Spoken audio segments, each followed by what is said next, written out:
¿Qué onda, gente? Bienvenidos al canal Mexlivo.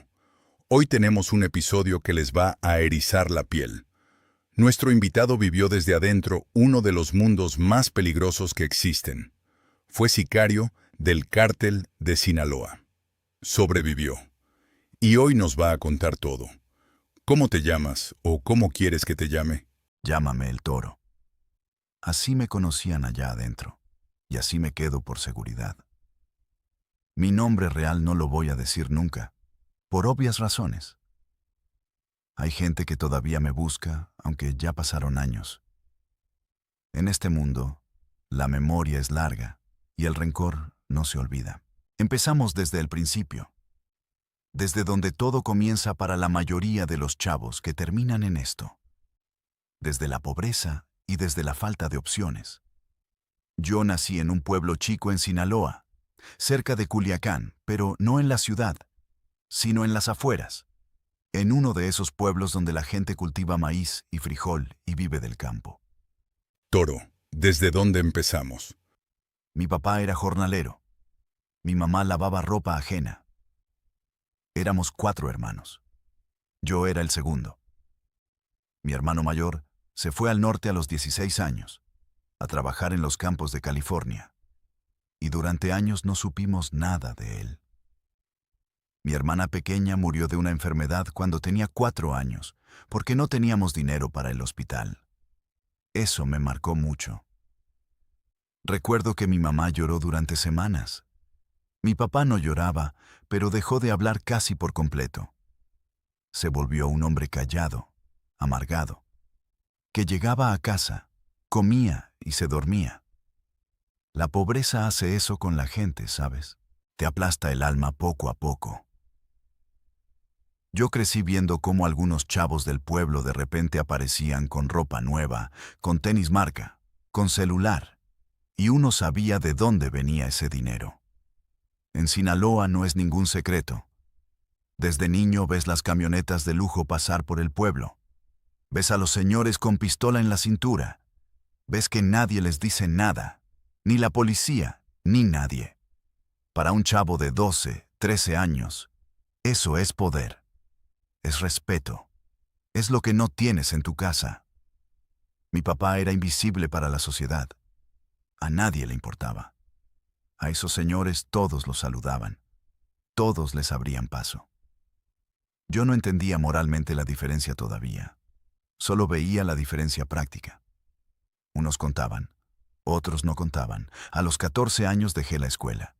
No porque quisiera, sino porque no había dinero para útiles, para el uniforme, para el camión. Mi mamá me dijo, con los ojos llorosos, «Hijo, ya no podemos. Tienes que ayudar». Entonces empecé a trabajar con mi papá en el campo. Me levantaba a las 5 de la mañana. Trabajaba bajo el sol hasta las 6 de la tarde. Y ganaba 150 pesos al día. 150 pesos. No alcanzaba ni para comprar unos zapatos. Así estuve 2 años. De los 14 a los 16. Y en esos 2 años, mientras yo mataba el lomo en el campo, veía a chavos de mi edad, algunos que habían sido mis compañeros de escuela, que ya andaban con los señores. Ya tenían pistola, ya tenían moto, ya tenían novia bonita. Yo no tenía nada de eso. El primer contacto que tuve con la organización fue a través de un primo mío que se llamaba Rodrigo. Rodrigo era 3 años mayor que yo. Ya llevaba 1 año y medio trabajando para ellos. No en cosas grandes todavía, sino de halcón. Así le llaman al que vigila y avisa. Un día me encontré con él en la tienda del pueblo y me invitó a tomar una Coca-Cola. Nos sentamos afuera y me dijo, «Oye, primo, ¿cuánto ganas en el campo?». Le dije. Él se rió, no de burla, sino de resignación. «Yo gané eso en 2 horas ayer», me dijo, y sacó del bolsillo un fajo de billetes, así nomás, sin esconderlo. Yo me quedé viendo ese dinero, y sentí algo que no sé cómo describir.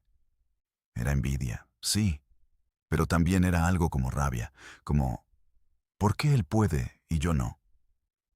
«¿Y qué haces?», le pregunté. Me explicó que era halcón.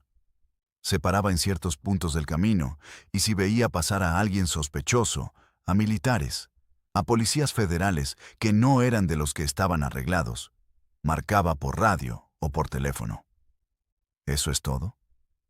Por ahora sí, me dijo. Y añadió, si quieres, te presento. Pero piénsalo bien, primo, porque esto no tiene reversa. Yo lo pensé ese día, lo pensé esa noche, y la verdad es que no lo pensé mucho. A los 16 años no piensas en consecuencias, piensas en lo inmediato, piensas, quiero salir de aquí, quiero dinero, quiero que mi mamá no llore más. Le dije que sí. ¿Y cómo fue ese primer contacto con la organización? Rodrigo me llevó a una casa a las afueras del pueblo. Una casa que por fuera parecía normal, de blocs sin pintar, como todas las demás. Adentro había 3 hombres sentados en sillas de plástico. Uno de ellos era el encargado de la zona, le decían el licenciado, aunque no tenía ninguna licenciatura. Era un apodo.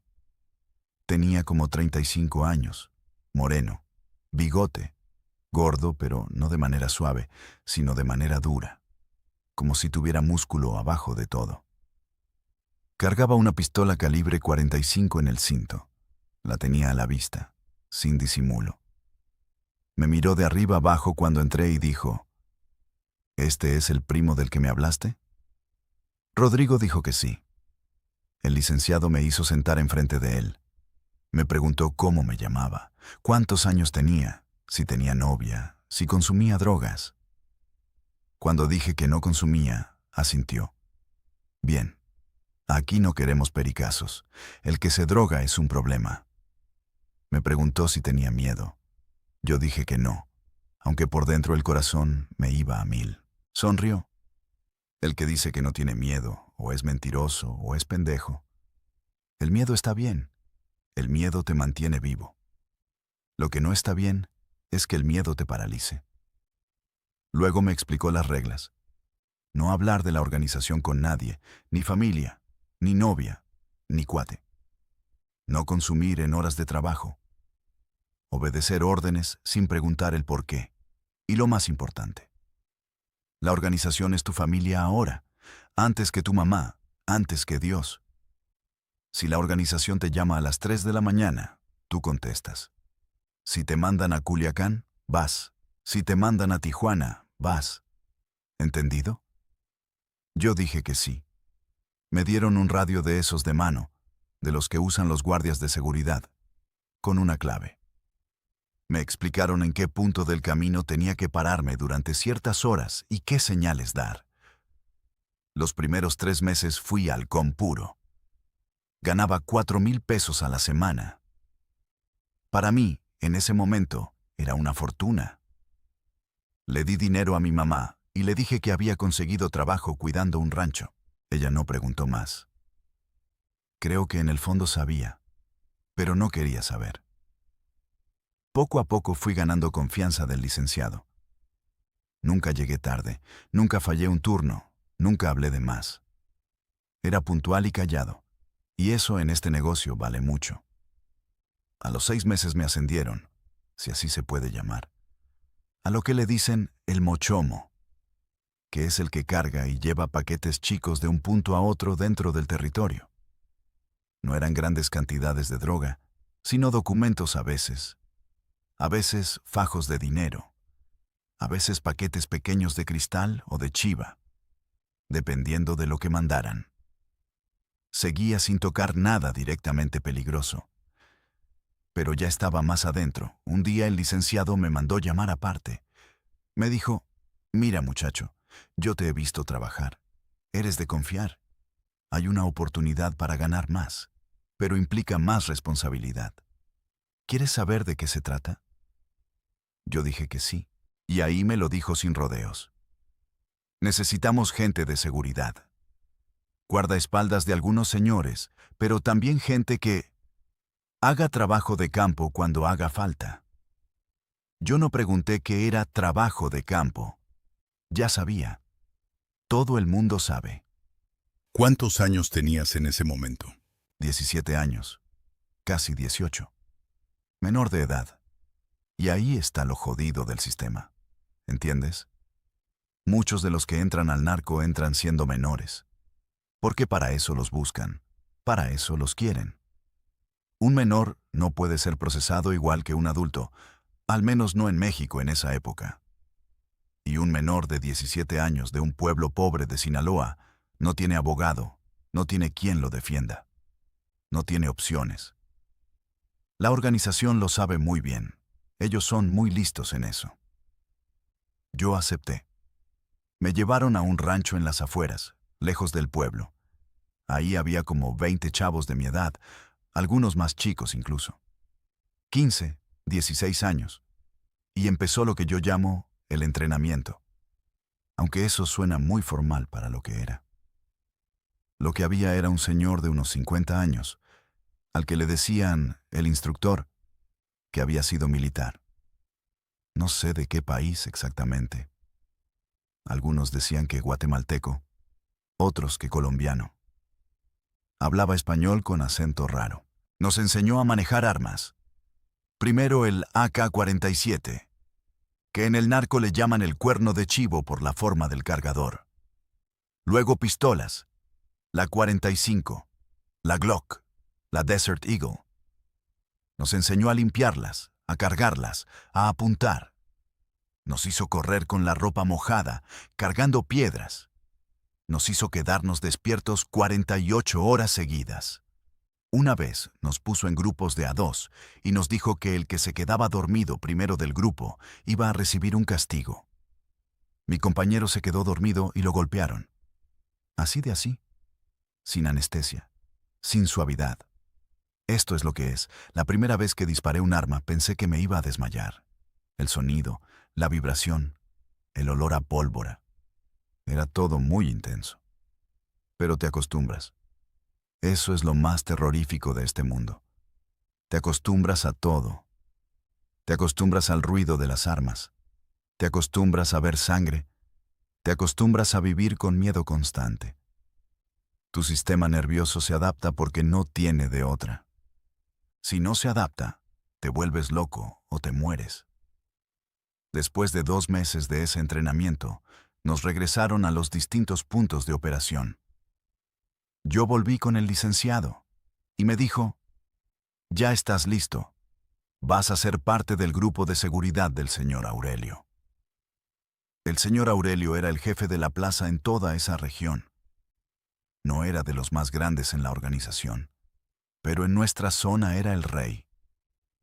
Yo nunca había estado tan cerca de alguien de ese nivel. ¿Cómo era ese señor Aurelio? Aurelio era un hombre de unos 45 años, bajo de estatura, delgado, con unos ojos verdes muy claros que llamaban la atención en su cara morena. Muy tranquilo en la forma de hablar. Nunca gritaba, nunca se alteraba en público. Eso era lo que más miedo daba, ¿sabes? La gente que grita cuando se enoja, uno sabe cómo está. La gente que habla quedito cuando se enoja, esa gente es impredecible. Aurelio nunca levantaba la voz, y cuando se enojaba de verdad, simplemente dejaba de mirarte a los ojos. Los que lo conocían sabían que eso era la señal más mala que podía haber. Yo fui parte de su escolta durante casi un año. Éramos 6 en el grupo. Turnábamos por pares. Aurelio viajaba mucho, de un rancho a otro, de una ciudad a otra, a veces hasta Culiacán, a reuniones con gente más arriba. Nosotros siempre íbamos con él, en 2 camionetas, bien armados. Aprendí mucho en ese tiempo. No tanto de armas, sino de cómo funciona la organización por dentro, cómo se toman decisiones, cómo se maneja el dinero, cómo se resuelven los conflictos. Un conflicto que vi de cerca fue entre 2 señores de plazas vecinas que estaban peleando por el control de un corredor de paso. No voy a decir los nombres ni los lugares exactos por seguridad, pero básicamente había 2 señores que querían controlar el mismo pedazo de carretera porque por ahí pasaba mucho de la droga que iba hacia el norte. Aurelio fue llamado a mediar porque tenía relación con los dos. Se reunieron en un rancho neutral, con sus grupos de seguridad afuera. En un salón adentro solo ellos tres, más un representante de arriba, alguien de Culiacán. Yo estaba afuera con los demás. Pero nos contó el licenciado después lo que pasó. Habían llegado a un acuerdo de repartición del corredor, con un porcentaje para cada uno y un porcentaje para la organización central. Todo muy organizado, muy de negocios. La gente no entiende que el narco no es solo violencia.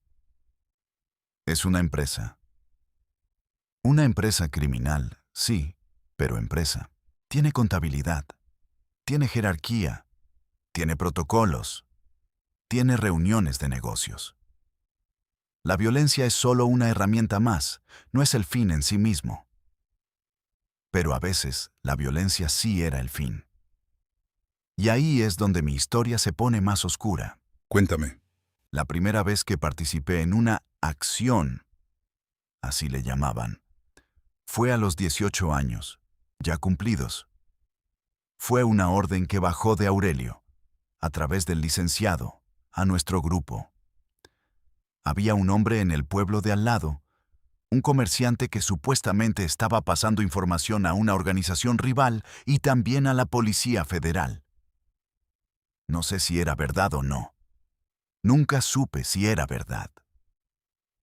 Eso es algo con lo que vivo hasta hoy.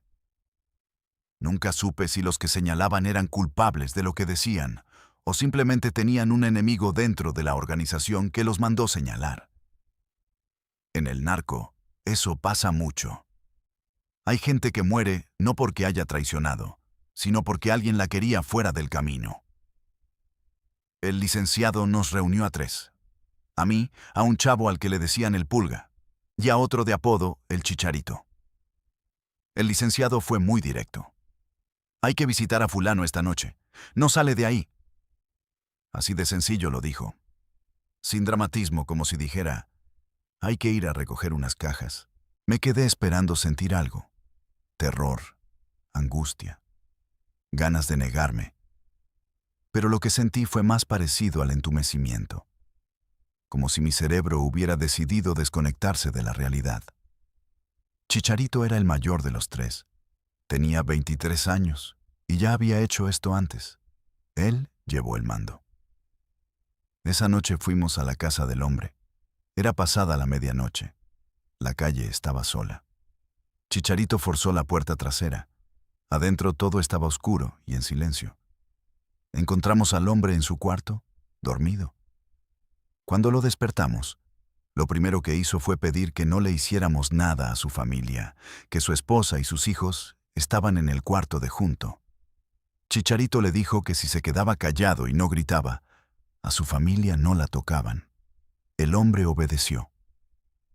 Lo sacamos. No voy a describir lo que pasó después con detalle. No porque quiera protegerme, sino porque no creo que esos detalles le sirvan a nadie. Lo que importa es que ese hombre murió esa noche y que yo estuve ahí. No fui yo quien apretó el gatillo la primera vez. Eso fue Chicharito. Pero estuve ahí. Y en este mundo, estar ahí es lo mismo que hacerlo. El camino de regreso fue en silencio. Yo iba en el asiento de atrás de la camioneta mirando por la ventana. Pensé en la cara del hombre cuando nos vio entrar a su cuarto. Pensé en sus hijos dormidos en el cuarto de junto y pensé, ¿qué soy yo ahora? Ya no era el chavo que cargaba cobretes en el campo. Ya era otra cosa y no había regreso. Al día siguiente, el licenciado me llamó y me dio un sobre con 15,000 pesos. Buen trabajo, dijo. 15,000 pesos. Así se paga una vida en este negocio. O una parte de una vida, porque éramos tres, imagino que cada quien recibió lo suyo. Guardé el dinero en una caja debajo de mi cama y estuve una semana sin poder dormir bien. Pero después, poco a poco, el cuerpo se acostumbra. El cerebro construye paredes. Y sigues. ¿Cuántas veces llegaste a participar en algo así? Estuve en el negocio activo casi 4 años. desde los 16 hasta los 20. En ese tiempo participé directamente en... No voy a dar un número exacto porque ese número puede ser usado en mi contra si alguien me identifica. Pero fueron varias ocasiones, no todas iguales. Algunas eran órdenes de eliminar a gente de organizaciones rivales, a gente que había robado dentro de la organización. Eso es lo que más castigaban, el robo interno. A gente señalada como soplona. Otras veces eran lo que llamaban levantones. Secuestrar a alguien, llevarlo a un lugar, interrogarlo, y dependiendo de lo que dijera o no dijera, lo que pasaba después variaba.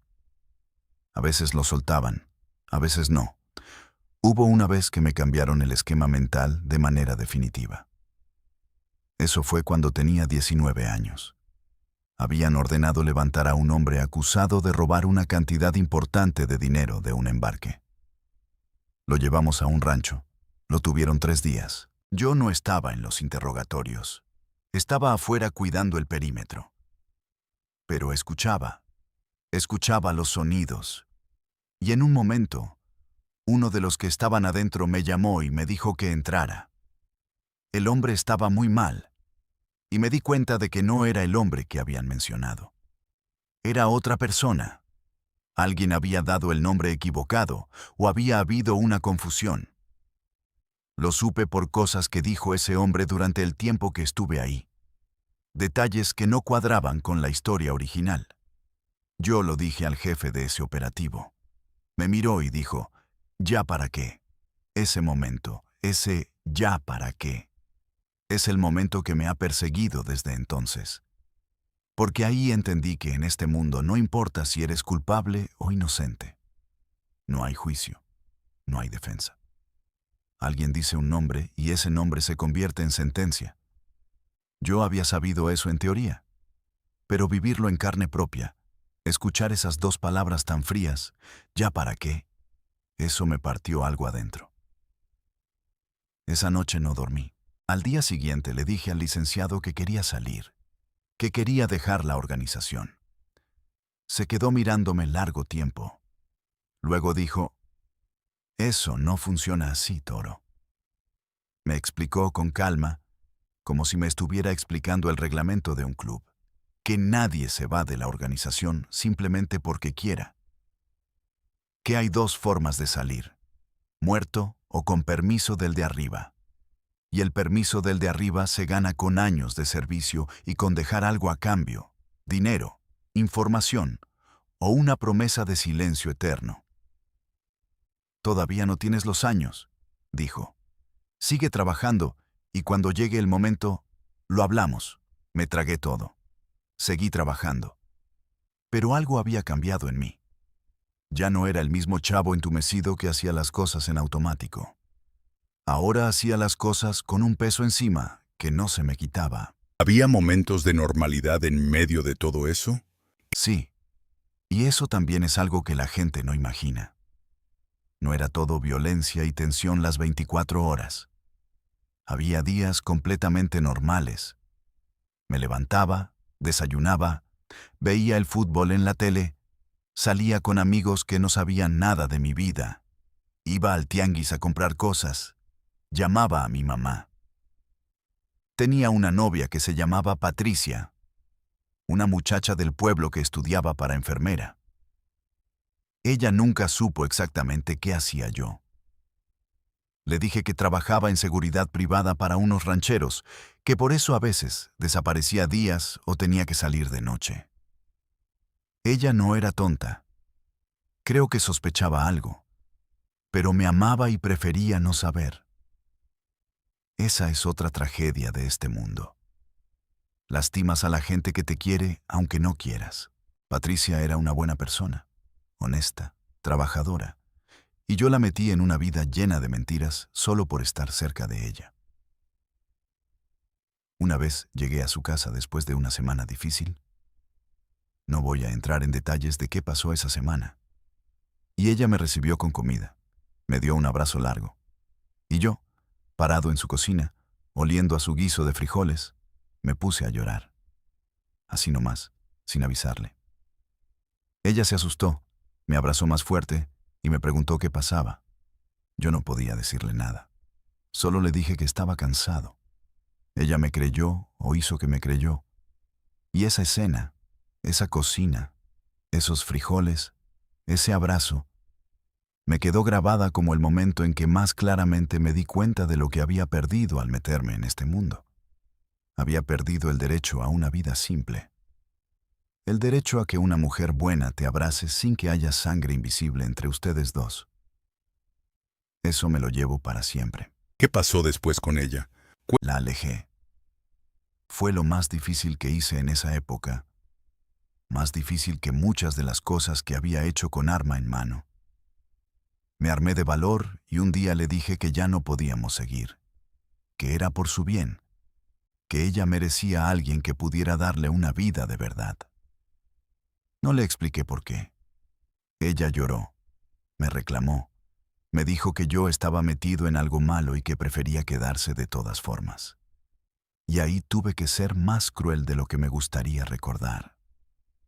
Le dije cosas que no eran verdad, que ya no la quería, que había alguien más. Puras mentiras para que me odiara y se fuera lejos. Porque lo que de verdad quería era que estuviera lejos de mí, lejos del peligro que yo representaba. Si la organización en algún momento hubiera querido presionarme usando a alguien cercano, Patricia habría sido la víctima más fácil. No podía permitirlo. Me alejé de ella, de mi familia también. Me fui a vivir a Culiacán, que era donde ya me mandaba más frecuentemente la organización. Me quedé sin vínculos reales. Solo tenía a la gente de la organización, y eso te va volviendo más dependiente de ellos, ¿ves? Es una trampa muy bien diseñada, aunque sea inconsciente. Cuando no tienes a nadie más, te quedas solo con ellos. Son tu familia, tu trabajo, tu vida social, todo. Y eso hace que sea todavía más difícil salir. Cuéntame de Culiacán, de cómo era vivir ahí adentro del sistema. Culiacán es una ciudad de contrastes brutales. Por un lado hay colonias residenciales muy bonitas, con casas grandes, jardines, nada que envidiarle a cualquier ciudad del norte de México. Plazas comerciales, restaurantes de todo tipo, gente normal que va a trabajar, manda a sus hijos a la escuela, vive su vida. Y por otro lado, hay colonias donde el narco es el gobierno real, donde si hay una bronca entre vecinos, no van a la policía, van con el señor del barrio a que los arregle. Donde hay toques de queda no escritos. Después de cierta hora no salgas a la calle si no eres del círculo. Donde la policía entra con permiso o no entra. Yo vivía en una casa que era propiedad de la organización, en una colonia de clase media. No era una mansión ni nada de eso. Era una casa normal, de 3 cuartos, 2 baños, con una camioneta en la cochera. Por fuera, el vecino podría pensar que ahí vivía un empleado de alguna empresa. Por dentro había armas guardadas en un closet especial. Había 2 celulares que sonaban a cualquier hora. Y pasaban por ahí regularmente gente de la organización. Era como una casa de paso y cuartel al mismo tiempo. Había un señor en Culiacán al que yo le reportaba directamente en esa etapa. Le decían el contador, supongo que porque era muy meticuloso con las cuentas, con los registros. Nunca lo vi en acción violenta. No era ese tipo de hombre. Era más de estrategia, de coordinación. Usaba lentes, siempre con camisa limpia planchada. Hablaba con mucha calma y precisión. Pero tenía un frío en los ojos que te ponía los pelos de punta. Una vez, vi cómo recibió la noticia de que un embarque había sido decomisado en la frontera. Era un embarque de varios millones de dólares en droga. Y su cara no cambió ni un milímetro. Solo dijo, ¿fue robo o fue confiscación? Le dijeron que había sido confiscación por la DEA. Dijo, bien, entonces identificamos la fuga de información y lo arreglamos. Preparen el siguiente embarque para la semana que entra. Así de frío, así de calculado. Para él era una pérdida contable, nada más. Con el contador aprendí la parte más sofisticada del negocio. El lavado de dinero, por ejemplo. Había negocios fachada, una cadena de refaccionarias de autos, una empresa de transporte de carga, una constructora. El dinero del narco pasaba por esas empresas disfrazado de ingresos normales. Pagaban impuestos. Tenían empleados reales. Tenían contadores reales que no siempre sabían todo lo que manejaban, o que sabían y se hacían los ciegos porque les pagaban bien. El sistema es mucho más complejo de lo que se muestra en las series de televisión. En las series todo es disparos y persecuciones. La realidad es que el 80% del trabajo es burocrático, es logístico, es financiero. Los disparos son solo el 1% del tiempo. Pero ese 1% puede terminar tu vida. ¿Cuál fue el momento más peligroso que viviste? Hay dos que compiten por ese título. Te cuento los dos y tú decides. El primero fue cuando tenía 19 años. Estábamos en una operación de escolta, llevando al contador de Culiacán a un rancho en las afueras para una reunión.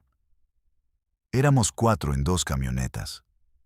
Íbamos por una carretera secundaria para evitar los retenes militares. Siempre usábamos rutas alternativas para los movimientos importantes. De pronto, en una curva, había un bloqueo. 2 trocas atravesadas en la carretera y unos 8 hombres armados. No era el ejército, no era la federal. Era gente de una organización rival. Habían recibido información, traición interna, supimos después, de que el contador iba a pasar por ahí. Todo pasó en cuestión de segundos. El conductor de la primera camioneta frenó y gritó: «¡Es trampa! ¡Se rajó el telón!». Así decían cuando era una emboscada. Inmediatamente empezaron los tiros. Yo iba en la segunda camioneta, de copiloto. Vi cómo la primera camioneta recibía impactos en el parabrisas.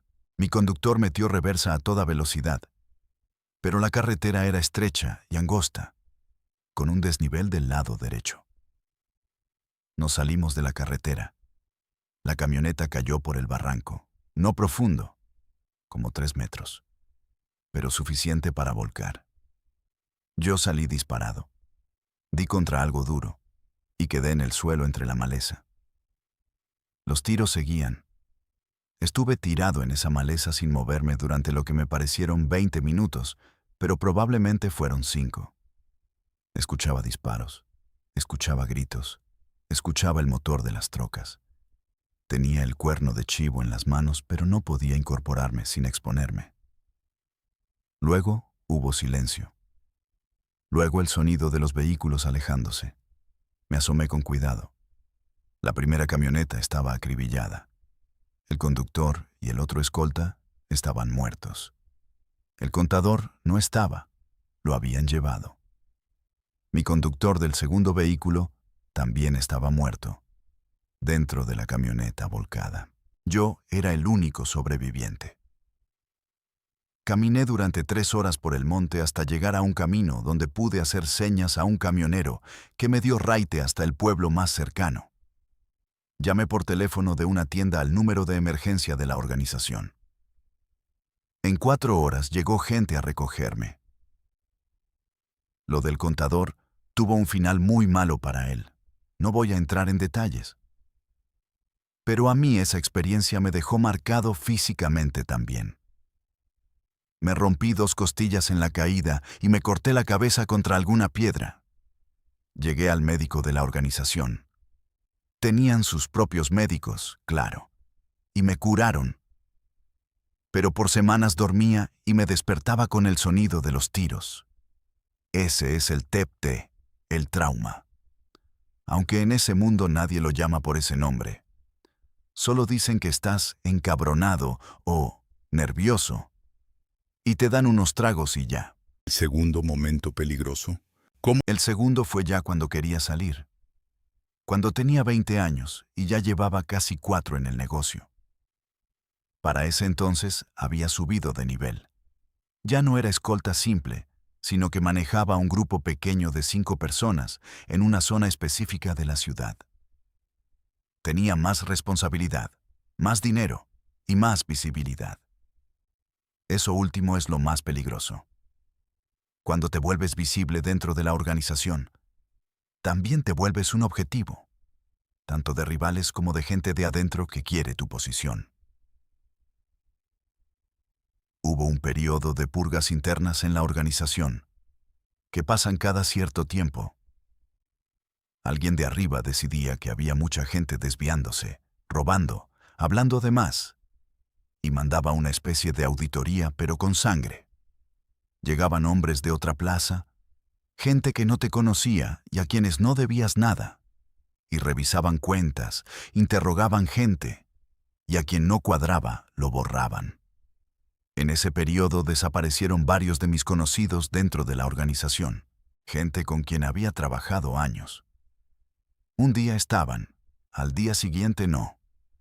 Yo recibí un mensaje a través del licenciado, que para entonces ya había subido también dentro de la jerarquía, de que me habían puesto en una lista. No me explicó por qué. Solo me dijo: Toro, tienes 72 horas para salir de Culiacán. No me preguntes por qué, solo hazlo. Ese era el aviso que me daba porque todavía me tenía confianza, porque éramos de años juntos. Un aviso así vale más que el oro. En ese momento yo tenía guardados ahorros, no una fortuna, pero sí suficiente para moverme. Tenía como $80,000 en efectivo guardados en 2 lugares distintos. Los junté esa noche. Metí lo esencial en una mochila, dejé todo lo demás y salí de Culiacán en autobús de segunda, pagando en efectivo, sin celular de la organización, usando un nombre falso. Me fui al sur, a un estado donde nadie me conocía. Tenía unos contactos lejanos ahí, de antes, gente que no tenía nada que ver con el narco.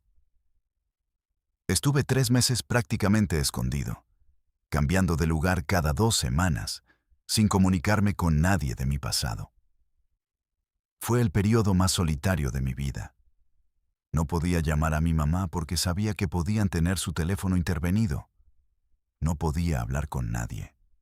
Solo yo, una habitación de hotel barata y mis pensamientos. Fue ahí donde realmente me vi a mí mismo, sin el ruido del negocio, sin las órdenes, sin la adrenalina. Me vi y no me gustó mucho lo que vi.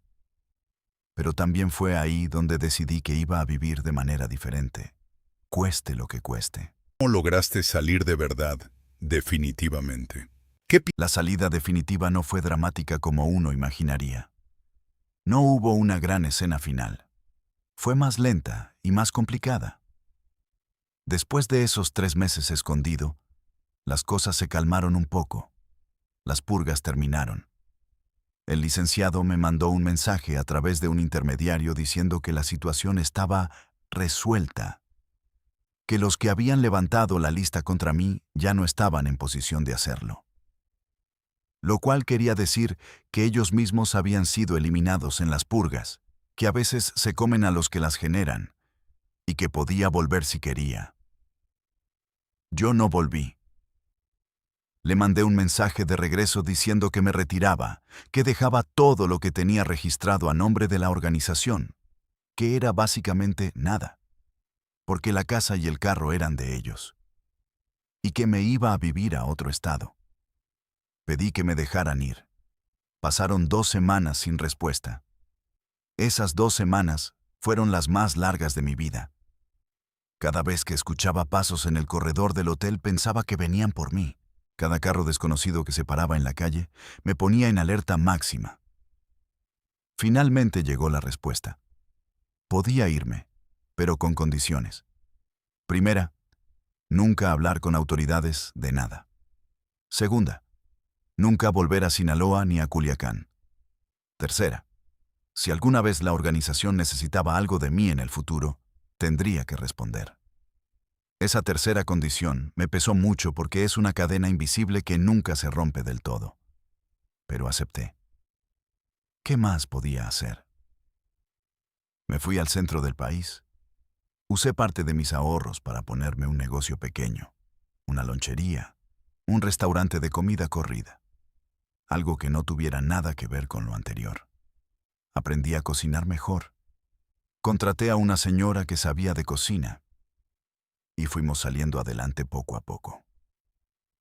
Al principio fue muy difícil porque yo no sabía nada de negocios legales, de declaraciones de impuestos, de permisos sanitarios.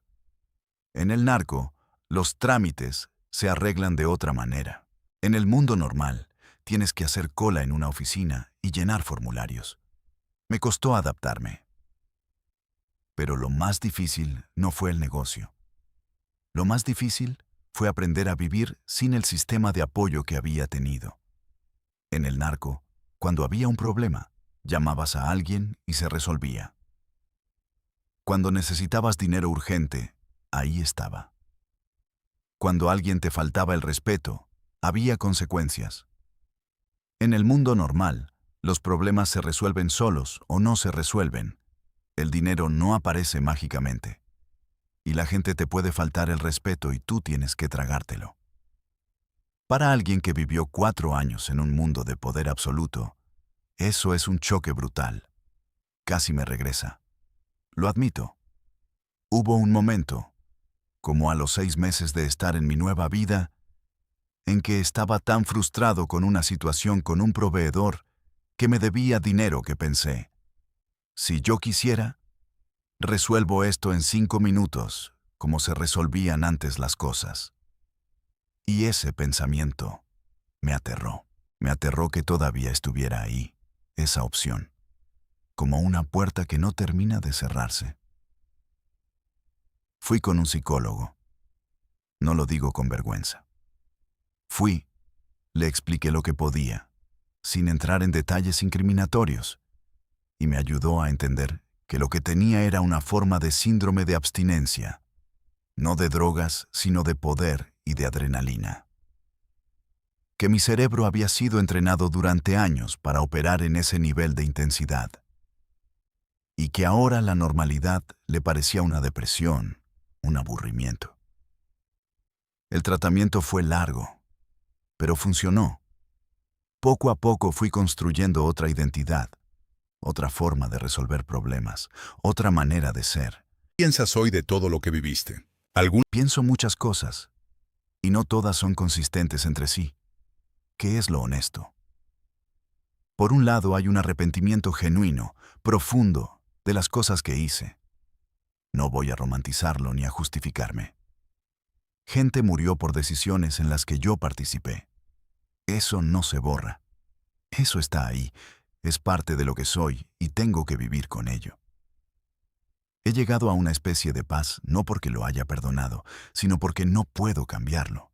Y vivir en la culpa constante tampoco ayuda a nadie, ni a mí ni a nadie más. Por otro lado, tengo mucho más claro que antes el problema estructural. Yo no entré al narco porque era malo de nacimiento. Entré porque era pobre, porque no tenía opciones, porque el Estado mexicano había abandonado completamente a mi comunidad. Si en mi pueblo hubiera habido escuelas buenas, oportunidades de trabajo, servicios de salud, yo no habría tomado esa decisión. No digo esto para quitarme responsabilidad personal, sino para señalar que la responsabilidad no es solo mía.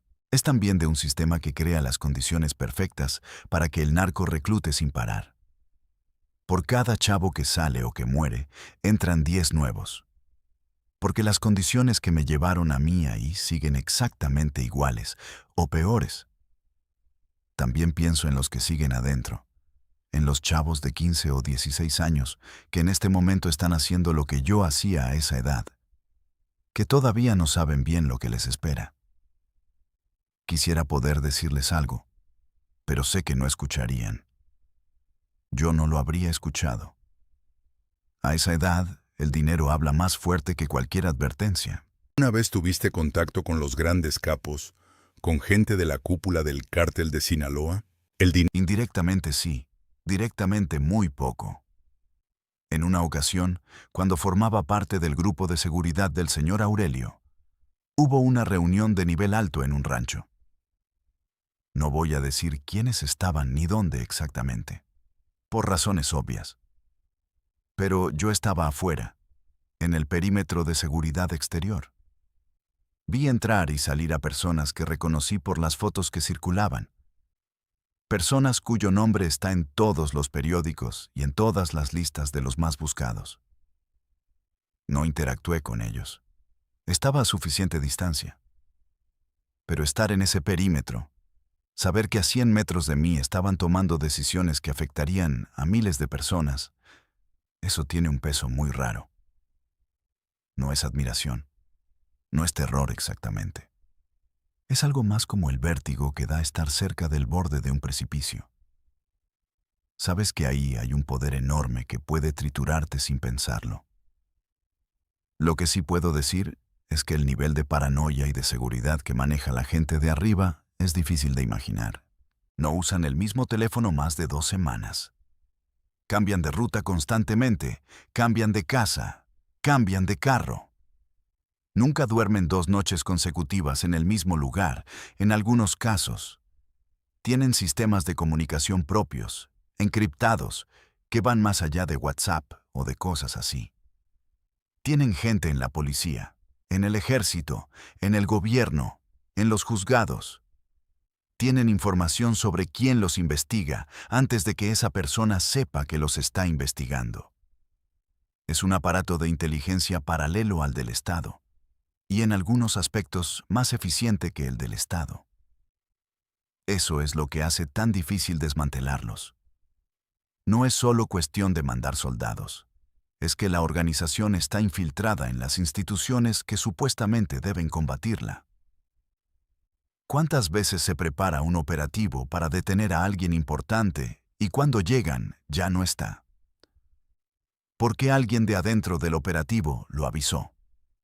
Eso lo vi funcionar varias veces. Llegaba información de movimientos militares antes de que los militares llegaran. Y esa información venía de militares mismos, de policías federales, de funcionarios. No es teoría de conspiración, es la realidad operativa del negocio. ¿Dinero cómo circulaba? ¿Qué pasó? El efectivo en el narco es una de las cosas más complicadas de manejar, paradójicamente. Tienes demasiado. Suena bien en teoría, pero el problema es que no puedes depositar millones de dólares en un banco sin que te pregunten de dónde vienen. Entonces, tienes que moverlo físicamente o lavarlo a través de los negocios que mencioné antes. A nivel operativo, donde yo estaba, el dinero funcionaba así. Recibías tu pago en efectivo, en sobre o en bolsa según la cantidad.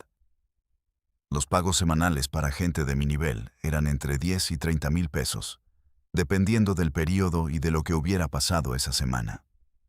Si había habido una acción o algo especial, había bonos extras. Si había habido pérdidas o errores, te podían descontar. Además de eso, había gastos de operación, comprar combustible, pagar cuartos de hotel, comprar comida para el grupo. Todo en efectivo, nunca tarjetas, nunca transferencias bancarias, para nada operativo.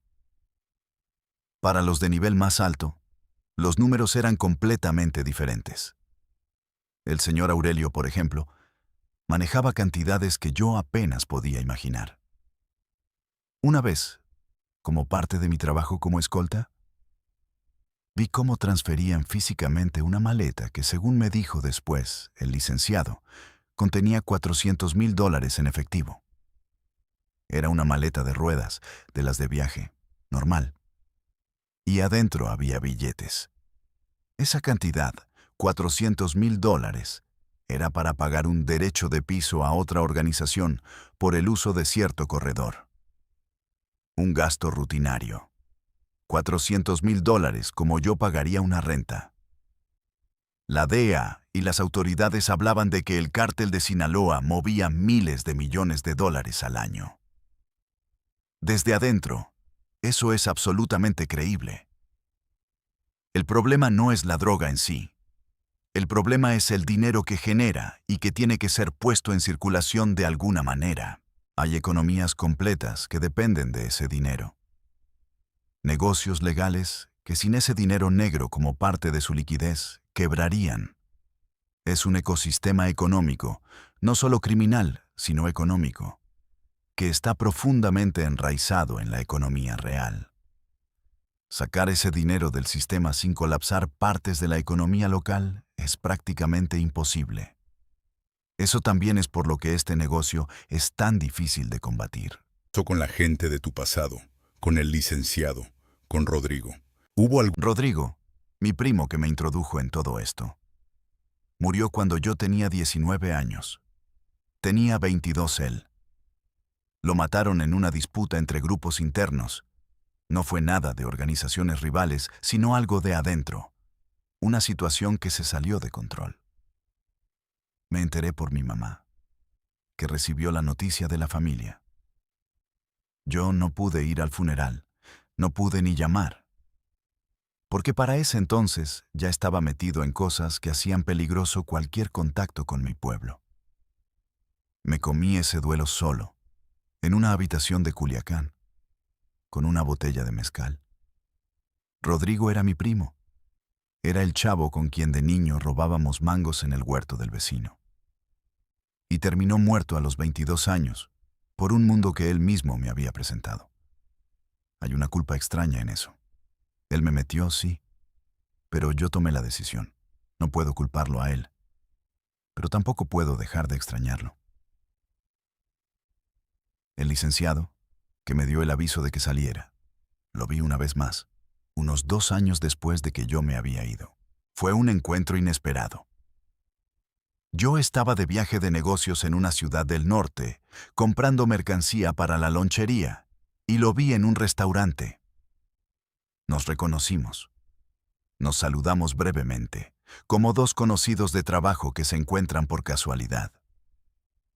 Me dijo que estaba bien, que las cosas habían cambiado mucho, que estaba en otra posición. No me preguntó dónde vivía ni qué hacía. Yo tampoco pregunté detalles. Fue un encuentro de como 10 minutos, tomando un café. Y luego cada quien siguió su camino. No sé si sigue vivo. No sé si sigue en el negocio. Ese mundo tiene una esperanza de vida muy corta para los que se quedan adentro. De la gente del grupo de seguridad de Aurelio, de los 6 que éramos. Sé que 2 murieron en incidentes que te conté indirectamente. De los otros 3, 2 no tengo información. Del tercero, el Chicharito, escuché que fue detenido en una operación del ejército años después de que yo me fui y que está cumpliendo condena. Ese es el arco que describe la mayoría. Muerte o cárcel. Los que salen como yo, que logran alejarse y reconstruir una vida, somos la minoría. Una minoría muy pequeña. ¿Un momento en que pensaste en entregarte a las autoridades? ¿Cómo esto? Sí. Una vez. Fue después del incidente del hombre inocente, el que te conté antes, el de las palabras «¿ya para qué?». Estuve como 2 semanas pensándolo seriamente. Me informé por mi cuenta, de manera muy discreta, sobre los programas de testigos protegidos en México. Y la conclusión a la que llegué fue: no. No porque no quisiera salir, sino porque no confiaba en el sistema. Y no era paranoia sin fundamento. Había casos documentados que circulaban como advertencia dentro de la organización de personas que se habían acogido a esos programas y que habían terminado muertas de todas formas. Porque la filtración en las instituciones que te mencioné antes también alcanzaba a esas unidades. Si yo me entregaba y le daba mi información a un fiscal que tenía contactos con la organización, mi firma de entrega era también mi sentencia de muerte. El riesgo era demasiado alto. México no es Colombia. En Colombia el programa de protección de testigos funcionó relativamente bien en ciertos periodos, con toda la ayuda internacional que recibió. En México, en esa época al menos, yo no habría apostado mi vida a ese sistema. Y literalmente era mi vida lo que estaba apostando. Entonces opté por el otro camino. Desaparecer en silencio, sin hacer ruido, sin señalar a nadie, sin dar nombres. Ese es el acuerdo no escrito que me permitió salir. Silencio total a cambio de vida. Y lo he mantenido. Hasta hoy. Lo que cuento aquí no tiene nombres reales. No tiene lugares precisos. No tiene fechas exactas. Es mi historia, pero sin los datos que podrían incriminarme a mí ni a nadie específico. Sé exactamente dónde está el límite. ¿Tu vida hoy, Toro? Es una vida tranquila. Aburrida, dirían algunos. Para mí es lo más valioso que tengo, el aburrimiento. Levantarme por la mañana y saber que el día va a ser predecible. Que no va a sonar un teléfono con una orden. Que no voy a tener que ir a ningún lado que no quiera ir. Esa libertad de lo cotidiano que la mayoría de la gente da por sentada. Para mí es un lujo que sé lo que costó. Tengo el negocio de comida, que ha crecido un poco. Soy conocido en mi colonia como un tipo tranquilo, trabajador, que abre el negocio temprano y lo cierra tarde. Nadie sabe nada de mi pasado. Tengo amigos, no muchos, pero de verdad. Tengo una pareja, no voy a decir más sobre ella por su seguridad, que sabe algo de mi pasado, no todo, pero algo, y que decidió quedarse. Eso todavía me asombra. Que alguien que sabe una parte de lo que fui haya decidido quedarse. Hago terapia todavía, de manera menos frecuente que antes, pero la sigo haciendo porque sé que el trabajo nunca termina del todo. Hay noches difíciles. Hay sueños que me traen de regreso a lugares donde no quiero ir. Hay momentos donde veo en las noticias algo relacionado y el estómago se me aprieta. Pero cada vez son menos frecuentes esos momentos. Cada año que pasa, la distancia entre quién fui y quién soy se hace un poco más grande. No me voy a librar completamente nunca, pero sí puedo seguir construyendo sobre lo que hay. Lo que quiero que la gente entienda, y especialmente los chavos jóvenes que están en situaciones similares a la que yo estaba, es que ese mundo no da lo que promete. Te da dinero, sí. Te da adrenalina, poder, respeto del malo. Pero te quita todo lo demás. Te quita la paz. Te quita la posibilidad de amar sin miedo. Te quita el sueño. Te quita años de vida, literalmente, porque muy pocos llegan a viejos en ese negocio. Y cuando quieres salir, ya has dado tanto que salir tiene un precio altísimo. El precio que yo pagué fue perder a Rodrigo. Perder a Patricia, perder mis años de juventud, perder la posibilidad de tener una historia limpia. Eso no se recupera. El dinero se puede ganar de otra manera. Lo otro no. Si estás en ese punto donde alguien te está ofreciendo lo que a mí me ofrecieron en aquel bar, aquel hombre de traje con el fajo de billetes, aunque en tu caso sea diferente en la forma, piénsalo 2 veces. Piénsalo 10 veces. Busca otra salida aunque parezca que no la hay. Siempre hay otra salida, aunque sea más lenta, aunque sea más difícil, aunque no tenga el glamour de la ropa cara y las camionetas. La otra salida al menos te deja llegar a viejo. Y llegar a viejo, créeme, es el mayor lujo que existe. ¿Tienes miedo todavía hoy, Toro? Sí, no el mismo miedo de antes. El miedo agudo, el de la adrenalina y el instinto de supervivencia. Ese ya no. Ahora tengo lo que yo llamo el miedo de fondo. La conciencia constante de que hay un pasado que podría alcanzarme.